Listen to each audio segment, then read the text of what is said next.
menatra Jesosy malala.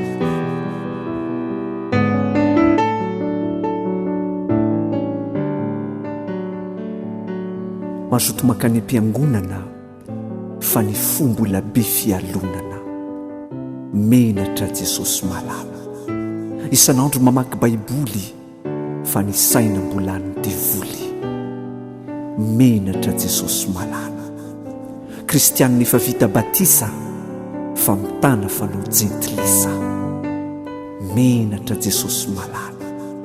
Mitory de tena mandahatra fa ny fiainako angary isy lahatra. Menatra Jesosy malala. Mivavaka manao tsara tafy fa ny ambadika de mampirafy. Menatra Jesosy malala. Midera mihira korala fa mangalatra mamonjy balina. Menatra Jesosy malala. Mateo ty fampihira hay olona mpaniratsira. Menatra Jesosy malala. Malaza medidy rehetra saingy tsy mety miova ny toetra. Menatra Jesosy malala. Jerena tao manakomena fa ny betsaka fitiavan-tena. Menatra Jesosy malala. De raina fa tena mpivavaka fa indrisy mpanavakavaka. Menatra Jesosy malala. Androany ahoana rahalahy fa raha mpitsonga fantatro elahy. Menatra Jesosy malala. Anivela ny maty ho avana fa ho an-trano tsy misy fitiavana. Menatra Jesosy malala. Nantsoina ho mpiandriondry fa mbola mamely totondry. Menatra Jesosy malala.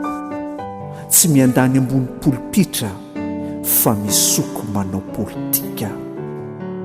Menatra Jesosy malala. Rehefa midera manaondratra fa rehefa miaingo mitaonjaka. Menatra Jesosy malala. Raha sitrapo de mizihatra fa mirakitra kosa mahihatra.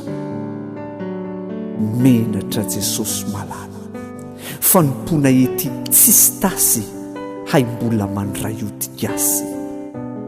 Menatra Jesosy malala. Mba mifady an'izao sy izatsy fa mifikitra amin'ny fanao ratsy. Menatra Jesosy malala. Kristianina ambony latabatra, ho andrasan'ny tompo amin'ny sabatra. Ho andrasan'ny tompo amin'ny sabatra. Menatra Jesosy malala. Mifona fa zanak'adala, vonjeo afa voninkiala. Vonjeo afa voninkiala.